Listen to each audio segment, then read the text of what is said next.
Farida dari Universitas Aisyah Surakarta. Di sini saya akan memberikan pendidikan kesehatan mengenai kontrasepsi IUD. Sebelumnya ini dengan siapa? Noviana, Usianya 23 tahun. ya Mbak. Sebelumnya apakah Mbak sudah mengerti mengenai kontrasepsi itu sendiri? Apakah itu semacam KBI? Ya Mbak.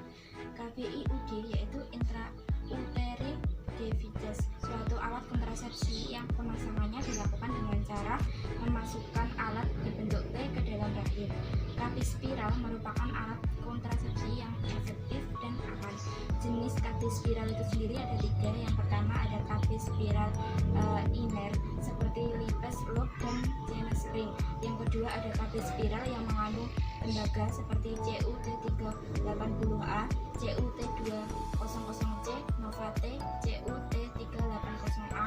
Yang ketiga KB spiral yang mengandung hormon progesteron seperti progestase dan levonorgestrel seperti levonol.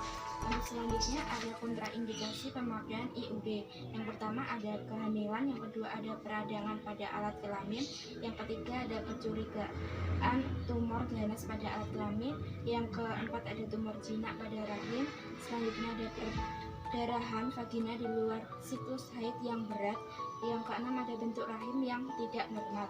Untuk indikasinya pemasangan IUD yaitu ibu yang masih berada pada usia reproduksi, ibu yang belum pernah hamil tetapi ingin menunda kehamilan, terus ibu yang ingin menggunakan kontrasepsi jangka panjang, terus ibu yang setelah melahirkan tidak menyusui bayinya, terus ibu yang menyusui yang menginginkan menggunakan kontrasepsi, terus ibu yang setelah abortus dan tidak ada tanda infeksi.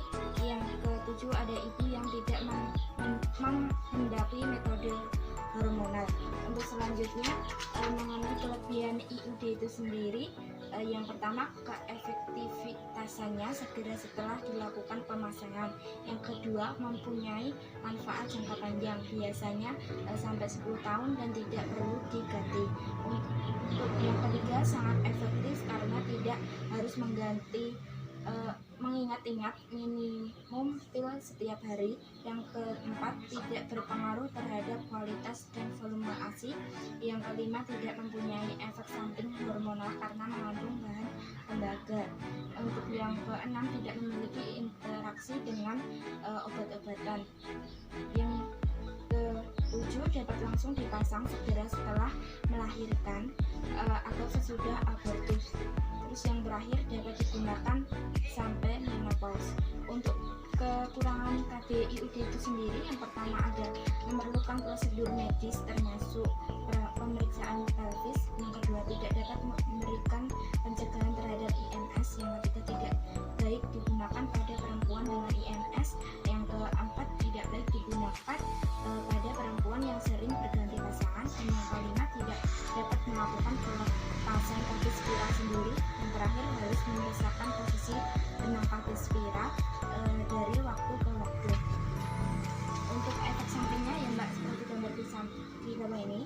Efek samping dari KBIUD itu sendiri, yang pertama ada perubahan pada siklus haid yang lebih lama dan banyak. Yang kedua saat haid lebih sakit dan kadang-kadang terdapat perdarahan sedikit di luar siklus haid.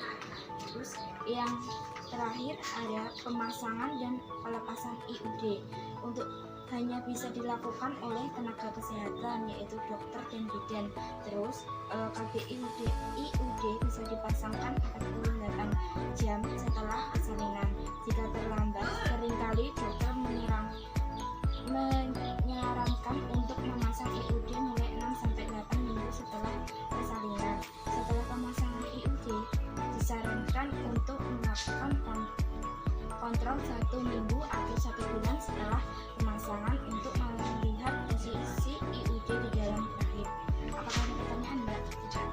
Tidak. Sekian dari saya mengenai kontrasepsi IUD. Kurang lebihnya saya mohon maaf ya Mbak. Terima kasih atas waktunya pada sore hari ini.